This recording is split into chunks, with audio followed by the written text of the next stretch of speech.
Welcome all of you to the course Elements of Electrical Engineering. We are studying unit number 3 today, polyphase AC circuits. Course outcomes of these units are: you should be able to use 3-phase AC supply for industrial equipments and machines. ठीक है, आज आपण जे topic cover करणार आहोत polyphase AC circuits under 3.2 3-phase EMF generation and its waveform, advantages of 3-phase system over single-phase system. ठीक है, unit outcomes are given by 3A. Describe the salient features of the given type of AC power supply. ठीक है, आता आपण या topic मध्ये विचारणारे questions बघू. You can see the questions. Question 1 is draw voltage waveforms of 3-phase AC supply.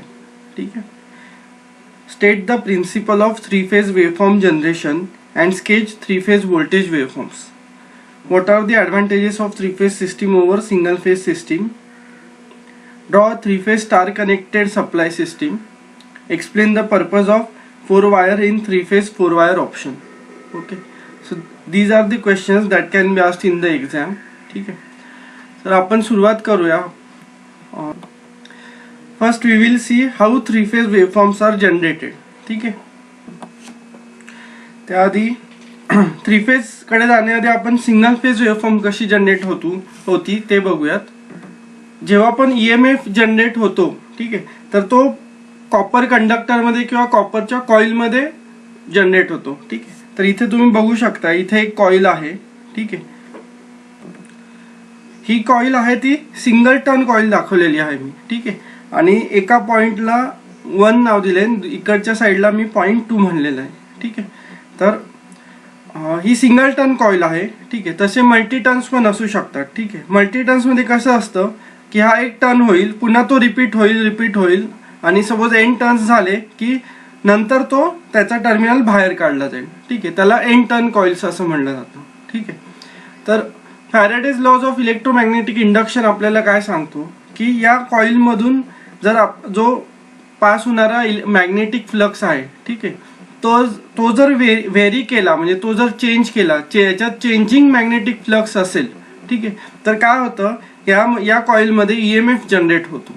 ठीक आहे, हा Faraday's law of electromagnetic induction आहे. ठीक आहे, म्हणजेच फ्लक्स चेंज करण्याचे 2 मेथड्स आहेत. ठीक आहे, एका मेथड मध्ये आपण फ्लक्स चेंज व्हेरी करतो, त्यामुळे इथे EMF जनरेट होईल. नाहीतर दुसऱ्या मेथड मध्ये आपण फ्लक्स कॉन्स्टंट ठेवतो आणि त्या कॉन्स्टंट फ्लक्स मध्ये आपण कॉइल रोटेट करणार. ठीक आहे, कॉइल रोटेट जर केली त्या कॉन्स्टंट फ्लक्स मध्ये, तर नेट फ्लक्स लिंकेज आहे कॉइल सोबत, तो कंटिन्युअसली चेंज होत राहतो. ठीक आहे, आणि कंटिन्युअसली चेंज होत राहिल्यामुळे त्या या कॉइल मध्ये EMF जनरेट होतो. ठीक आहे, तर यासाठी एक्सपेरिमेंटल सेटअप बघा. तुम्ही बघू शकता, इकडं नॉर्थ आणि इकडं साऊथ पोल आहे. ठीक आहे, magnetic flux flows from north pole to the south pole. ठीक आहे, आणि यामध्ये आपण ही एक सिंगल टर्न कॉइल ठेवलेली आहे. ठीक आहे, तर ही कॉइल आपण रोटेट करणार आहोत अँटी क्लॉकवाईज. ठीक आहे, तर काय होईल, ही कॉइल जशी आपण रोटेट करू, ठीक आहे, तसा त्या फ्लक्स लिंकेज आहे, म्हणजे त्या कॉइलच्या आतून जो फ्लक्स फ्लो होणारा आहे तो चेंज होत राहणार आहे कंटिन्युअसली. ठीक आहे, आणि त्यामुळे काय होणार आहे, त्याच्या अक्रॉस 0.1 आणि 0.2 मध्ये EMF जनरेट होणार आहे. ठीक आहे, आता या कॉइल मध्ये EMF तर जनरेट होणार आहे, पण याची डायरेक्शन कोणती असणार आहे, म्हणजे 0.1 इज ॲट हायर पोटेन्शियल का 0.2 इज ॲट हायर पोटेन्शियल, ते कसं डिसाईड करणार, तर it is given by Fleming's right hand rule. ठीक आहे, तर तो रूल काय आहे हे बघा. ठीक आहे, तर इथं तुम्ही एक राईट हँड बघू शकताय. या रूल नुसार तुमचा जो 4 फिंगर आहे, ठीक आहे, तो काय डिनोट करतोय, मॅग्नेटिक फ्लक्स. ठीक आहे, तुमचा मिडल फिंगर आहे तो डिनोट करतोय करंट, आणि तुमचा जो थंब आहे तो डिनोट करतोय मोशन.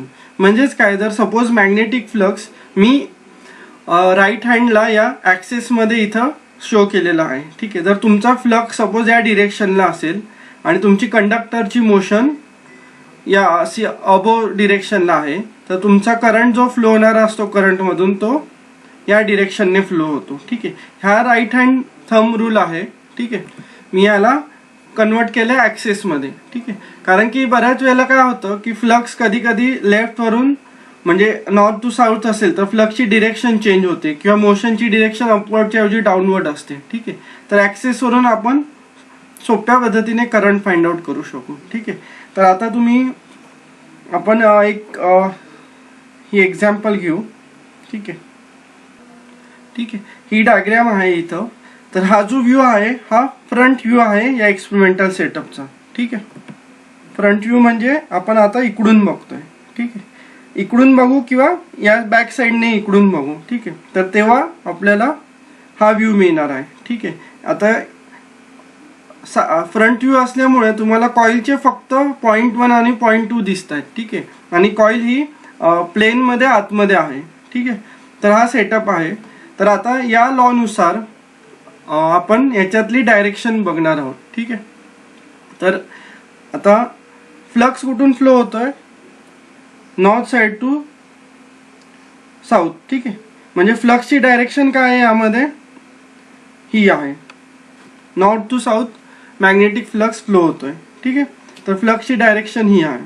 आणि आता तुम्ही इकडच्या साईडचा कंडक्टर बघितला तर हा कंडक्टर वरच्या दिशेने वरती चाललेला आहे, ठीक आहे. आणि हा कंडक्टर खाली येतोय, ठीक आहे. म्हणजे या कंडक्टरसाठी मोशन वरती आहे, ठीक आहे. म्हणजे या कंडक्टरसाठी एक्झॅक्टली हे ॲक्सेस ॲप्लिकेबल आहेत, ठीक आहे. की फ्लक्स नॉर्थ टू साऊथ आहे, मोशन वरती आहे, तर करंट हा आउटवर्ड असणार आहे, म्हणजे बाहेर येणार आहे, ठीक आहे.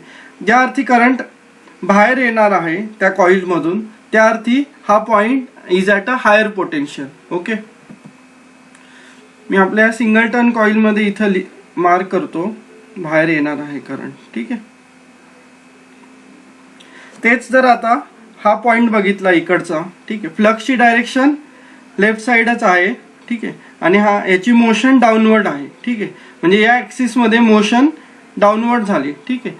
जर यातला एक जरी पॅरामीटर अपोजिट झाला तर करंटची डिरेक्शन रिव्हर्स होते.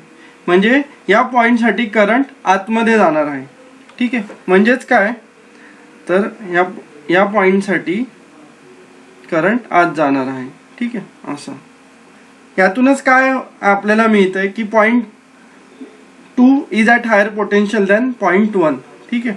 कारण की याच्यातून करंट बाहेर येतोय, ठीक आहे. आता करंट केव्हा फ्लो होतो, जेव्हा आपण एक्सटर्नली याच्यात सर्किट ड्रॉ करू तेव्हाच करंट फ्लो होतो, ठीक आहे. म्हणजे एक्सटर्नली सर्किट जोडू तेव्हाच करंट फ्लो होतो, नाहीतर त्यामध्ये EMF जनरेट होणार आहे, ठीक आहे. सो ही डायग्राम बघितली असता या डायग्राममध्ये जो कंडक्टर वरती जातोय, ठीक आहे, तो पॉझिटिव्ह पोटेन्शियलला आहे आणि जो कंडक्टर खाली येतोय तो निगेटिव्ह पोटेन्शियलला आहे, ठीक आहे. कारण की यातून करंट आउटवर्ड जाणार आहे सर्किटला आणि हा करंट रिसीव्ह करणार आहे, ठीक आहे. आणि तुम्ही आता याच्यावरून हा इथं व्होल्टेजचा ग्राफ प्लॉट केलेला आहे, ठीक आहे. आता हा जो पॉइंट आहे हा जोपर्यंत वरती जातोय, ठीक आहे, तोपर्यंत हा हायर पोटेन्शियलला आहे, ठीक आहे. तो हा पॉइंट एकदा इथं पोचला तेव्हा हा पॉइंट इथं पोचणार आहे, ठीक आहे. आणि इथे त्यानंतर काय होणार आहे, हा जो पॉइंट होता तो डाऊनवर्ड साईडला मुवमेंट चालू करणार आहे आणि हा पॉइंट अपवर्ड साईडला मुवमेंट चालू करणार आहे. त्यामुळे काय होणार आहे, याने 180 डिग्री क्रॉस केल्यानंतर हा पॉइंट पॉझिटिव्ह होणार आहे आणि जो ऑलरेडी पॉझिटिव्ह होता तो निगेटिव्ह होणार आहे, ठीक आहे. तर अजून एक आपण एक्झाम्पल असं याच्यात रिलेटेड बघूयात, ठीक आहे. आता हा सेम सेटअप आहे, ठीक आहे. आता इथं north to south pole flux आहे, म्हणजे इथं या केसमध्ये फ्लक्स असा फ्लो होतोय, ठीक आहे, नॉर्थ टू साऊथ, ओके. आणि आता तुम्ही बघू शकता की इथं ए पॉइंट आहे आणि इथं ई पॉइंट आहे, ठीक आहे. हे एकाच कॉइलचे सेम पॉइंट आहे, ठीक आहे.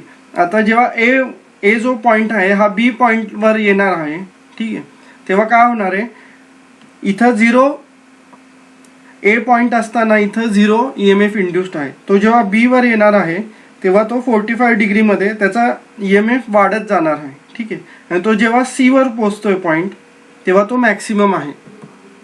सिमिलरली पुन्हा तो डी वरती पोहोचला की तो EMF कमी होणार आहे, ठीक आहे. आणि तो ए पॉइंट पुन्हा ई वरती पोहोचला तर तो 0 लेवलला येणार आहे, ठीक आहे. आता यानंतर 180 डिग्री नंतर काय होणार आहे, हा जो ई पॉईंट जो खाली होता तो आता एच्या जागी आलेला आहे. तो आता ई वरून पुन्हा ई पॉईंट हा ए वरून बीच्या जागी येणार आहे, बरोबर. म्हणजे तेव्हा काय होणार आहे की ए पॉईंट ई पॉईंटचं पोटेन्शियल जास्त असणार आहे त्या केसमध्ये ए पेक्षा, ठीक आहे. आणि त्यामुळं काय होणार आहे, इथं पोलॅरिटी चेंज होणार आहे, ठीक आहे. आणि पुन्हा तो 180 डिग्रीचं रोटेशन कंप्लीट करणार. हे 180 डिग्रीचं कंप्लीट झालं की पुन्हा ए पॉईंट त्याच्या पहिल्या जागी आला, ठीक आहे. आणि पुन्हा ही वेव्हफॉर्म रिपीट होणार आहे, ही वेव्हफॉर्म, ठीक आहे. ठीक आहे. आणि मगाशी मी या केसमध्ये ॲक्सिस लिहिले होते, ठीक आहे. तर आपला फ्लक्स राईट हँड डिरेक्शनला आहे. मोशन सपोज ए वरून जेव्हा इकडे येतोय तेव्हा मोशन खाली आहे, ठीक आहे. तेव्हा करंट आउटवर्ड येणार आहे, बाहेर येणार आहे. म्हणजेच जेव्हा तो या केसमध्ये डाऊनवर्ड चाललेला आहे तेव्हा तो पॉझिटिव्ह पोटेन्शियल आहे. म्हणून हा ग्राफ ए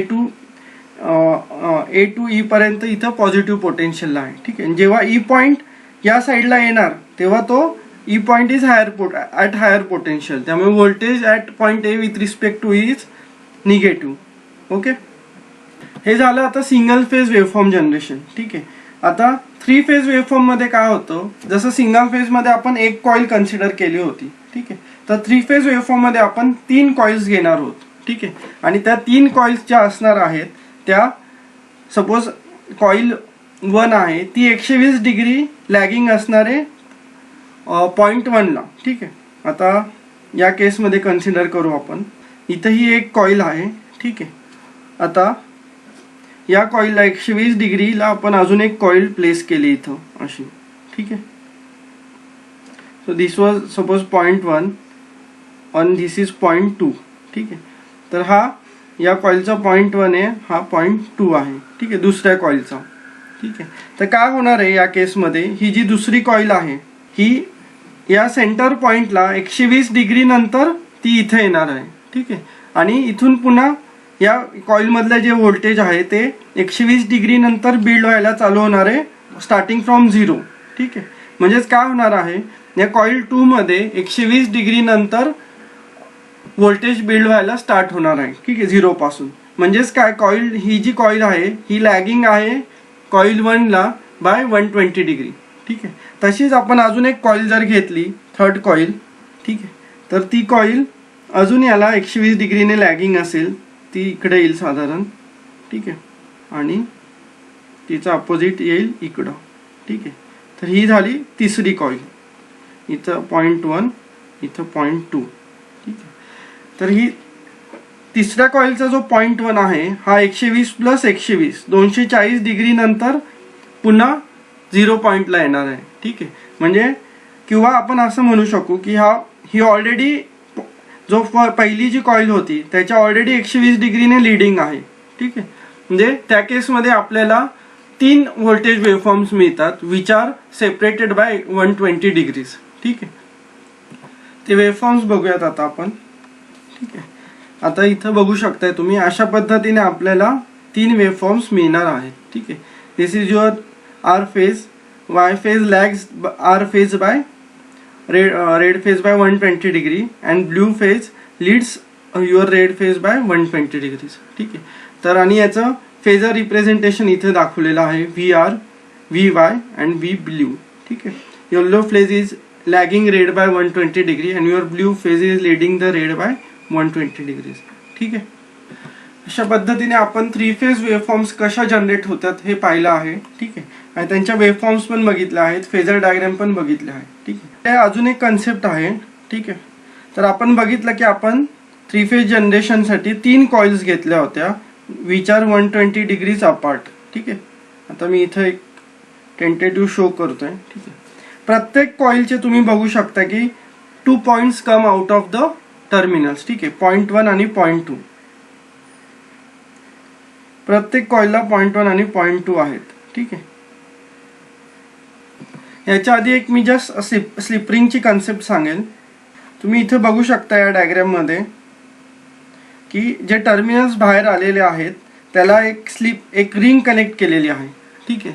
आणि त्या रिंगच्या बाहेर छोटे कार्बन ब्रशेस आहेत की ज्याच्यातून बाहेर तुम्ही सर्किट जोडू शकता, ठीक आहे. काय होतं, जेव्हा हा कॉईल रोटेट होणार आहे, ठीक आहे, तर त्याच्या अक्रॉस जर सर्किट जोडलं तर त्या कॉईल सोबत ते सर्किट पण रोटेट व्हायला लागेल. ठीक आहे, तर आपल्याला ते तसं नको आहे. ठीक आहे, आपल्याला सर्किट बाहेर कॉन्स्टंट टच पाहिजे याच्यामध्ये. त्यासाठी ही स्लिप रिंग आणि कार्बन ब्रश अरेंजमेंट बनवलेली आहे. ठीक आहे, तर काय करते ही जी स्लिप रिंग आहे ही तुम्ही बघू शकता, ही फक्त आर या रेड पॉईंटला कनेक्टेड आहे. ठीक आहे, आणि ही जी स्लिप रिंग आहे ही फक्त पॉईंट 2ला किंवा या ब्ल्यू लाईनला कनेक्टेड आहे. ठीक आहे, आणि इथं बाहेर कार्बन ब्रश आहे. ठीक आहे, जेव्हा ही कॉईल रोटेट होणार आहे त्यासोबत या रिंग्स पण रोटेट होतात. ठीक आहे, आणि ही रिंग रोटेट झाली तरी हा जो बाहेरचा ब्रश आहे हा या रिंगवर स्लिप होत असतो. ठीक, हा एकाच ठिकाणी फिक्स्ड आहे. ठीक आहे, आणि रिंग ही रोटेट होतीये. ठीक आहे, आणि इथं टच होतोय फक्त या ब्रशचा या रिंग सोबत टच असल्यामुळं यात जे जनरेट होणारं व्होल्टेज आहे ते आपण कार्बन ब्रश थ्रू बाहेर काढू शकतो आणि याच्या अक्रॉस आपण सर्किट जोडू शकतो. ठीक आहे, अरेंजमेंटमुळं स्लिप रिंग ब्रश अरेंजमेंटमुळं आपल्याला एक कॉन्स्टंट कॉन्टॅक्ट मिळतोय. ठीक आहे, की जो रोटेट होणार नाही आहे कॉईलसोबत. ठीक आहे, तर हे बघितलं. आता आपण जाऊयात. हां, तर आता मी सांगत होतो की आपल्याकडे 3 कॉईल्स आहेत 3 फेजच्या. ठीक आहे, प्रत्येक कॉईलला 0.1 आणि 0.2 आहे. ठीक आहे, म्हणजे आपल्याकडे टोटल टर्मिनल्स किती अवेलेबल आहेत तर 6 टर्मिनल्स अवेलेबल आहेत 3 कॉईलचे. 6 terminals are available with us. ठीक आहे, आता हे जे टर्मिनल्स आहेत ते आपण एकमेकांना 2 पद्धतीने कनेक्ट करू शकतो. ठीक आहे, तर एक पद्धत आहे त्याला स्टार असं म्हणलं जातं आणि दुसरी जी पद्धत आहे त्याला डेल्टा असं म्हणलेलं आहे. ठीक आहे, तर स्टारमध्ये कसे कनेक्शन्स होतात एक्झॅक्टली ते बघूयात. तर या ज्या 3 कॉइल्स आहेत हे स्टारमध्ये असे कनेक्ट करू शकतो आपण आणि डेल्टामध्ये असं ट्रायंग्युलर शेपमध्ये कनेक्ट करता येऊ शकतात. ठीक आहे, तर तुम्ही बघू शकता स्टारमध्ये आपण काय केलंय की R2, Y2 आणि B2 ठीक आहे यांना एक कॉमन पॉईंटने कनेक्ट केलेलं आहे. ठीक आहे, आणि R1, Y1, B1 इथून आपण सप्लाय आउट घेणार आहोत. ठीक आहे, तर डेल्टा कनेक्शन कसं असतं की एक ट्रायंगल टाईप कनेक्शन केलेलं आहे त्यामध्ये. ठीक आहे, यामध्ये R1, R2 ही एक आपली कॉईल आहे.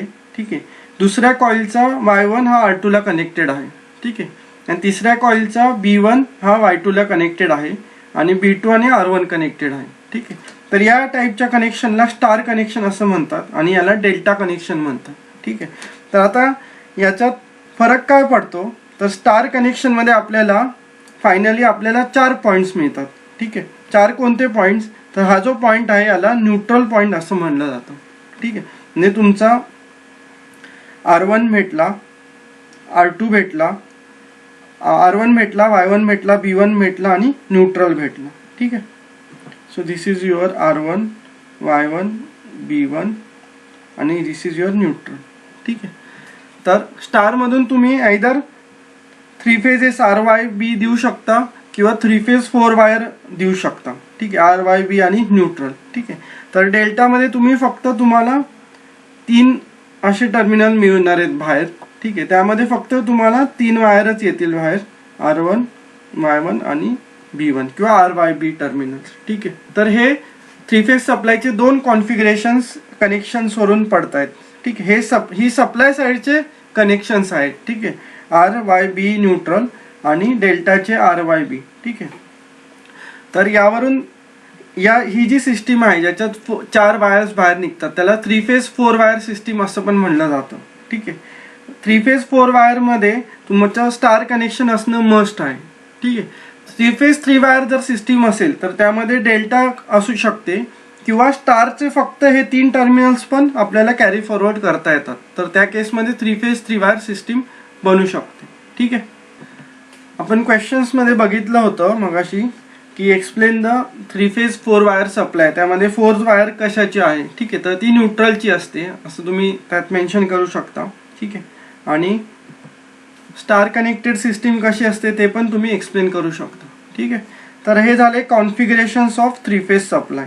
ठीक आहे, star and delta connected supply. ठीक आहे, जसं सप्लाय साईडला स्टार आणि डेल्टा कनेक्टेड आहे तसं लोड साईडला पण स्टार आणि डेल्टा कनेक्टेड लोड असतो.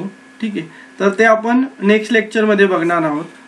आता या सिस्टीममध्ये जर आपण व्होल्टेज किती आहे हे फाइंड आउट करायचं असेल किंवा व्होल्टेज किती असतात तर R आणि Y हे याला आपण लाईन असं म्हणतो. ठीक आहे, आणि लाईन टू लाईन व्होल्टेज से VRY VRY is given by 415 volt. ठीक आहे. आणि VR neutral is given by 230 volts. ठीक आहे. म्हणजेच काय की line to line voltage VRY असेल किंवा VRB असेल हे 415 वोल्ट्स असतं. ठीक आहे. आणि डेल्टामध्ये पण same RY VRY VRB is your 415 volts. ठीक आहे. फक्त जेव्हा स्टार सिस्टीम असते आणि न्यूट्रल ही वायर येते तर VRN किंवा VYN हा VR/√3 असतो, म्हणजेच 230 वोल्ट असतो. ठीक आहे. म्हणजे VRN याला एक फेज असं पण म्हणलं जातं. ठीक आहे. Phase voltage is your 230 volts and your line to line voltage is your 415 volts. ठीक आहे. So these are the voltage levels present in the supply side of three phase system. ठीक आहे. आता आपण ॲडव्हान्टेजेस कडे जाऊयात. Advantages of three phase system over single phase system. ठीक आहे. Advantages of three phase system over single phase system. Power to weight ratio of alternator. ठीक आहे. Power to weight ratio of three phase alternator is high as compare to single phase alternator. ठीक आहे. Power to weight ratio म्हणजे काय की suppose एक alternator म्हणजे काय तर जनरेटरलाच अल्टरनेटर असं म्हणलं जातं. तो AC वेवफॉर्म जनरेट करतो म्हणून त्या जनरेटरला अल्टरनेटर असं म्हणलेलं आहे. ठीक आहे. आता suppose power to weight ratio म्हणजे सपोज तो अल्टरनेटर एक 100 HP पॉवर जनरेट करतोय आणि त्याचं वेट सपोज X आहे. ठीक आहे. तर त्या पॉवर टू वेट रेशो जो आहे थ्री फेज अल्टरनेटरचा तो जास्त असतो. म्हणजेच काय की थ्री फेज अल्टरनेटर कमी वेटमध्ये जास्ती पॉवर देतो as compare to single phase alternator. ते सेम पॉवर द्यायला 100 HP ची सिंगल फेज अल्टरनेटरला जास्त वेट लागतं. ठीक आहे. त्यामुळेच काय होणार आहे, त्यामुळे साईज ऑफ अल्टरनेटर वाढणार आहे. ठीक आहे. सिंगल फेज अल्टरनेटरमध्ये. ठीक आहे. हा म्हणजे सिंगल फेज अल्टरनेटरचा डिसएडव्हान्टेज आहे. ठीक आहे. साईज वाढला तर कॉस्ट वाढणार आहे. ठीक आहे. ट्रान्सपोर्टेशन अँड इन्स्टॉलेशन खर्च वाढणार आहे आणि त्या अल्टरनेटरला लागणारी स्पेस पण वाढणार आहे. ठीक आहे. तर ठीक आहे. Requirement of conductor for distributing the same amount of power cross section area of conductor is small for three phase system as compare to single phase. ठीक आहे. थ्री फेज सिस्टीममध्ये आपण बघितलं लाईन टू लाईन व्होल्टेज हे 415 volt असतो, while single फेजमध्ये ते 230 volt असतं. ठीक आहे. म्हणजेच व्होल्टेज लेवल वाढल्यामुळं ठीक आहे for the same power is nothing but your voltage into current.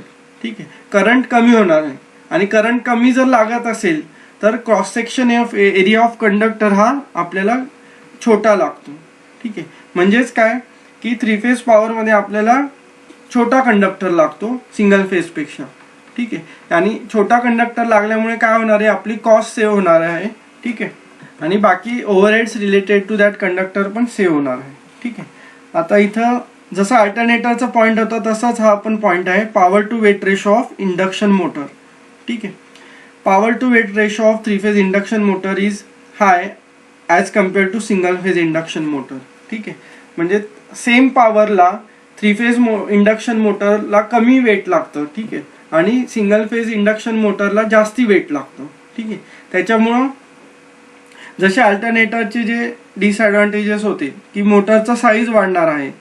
Single phase motor जर असेल तर त्याचा साईज जास्त असतो थ्री फेज इंडक्शन मोटरपेक्षा, त्यामुळे कॉस्ट ऑफ त्या सिंगल फेज मोटर पण जास्ती असणार आहे. ठीक आहे.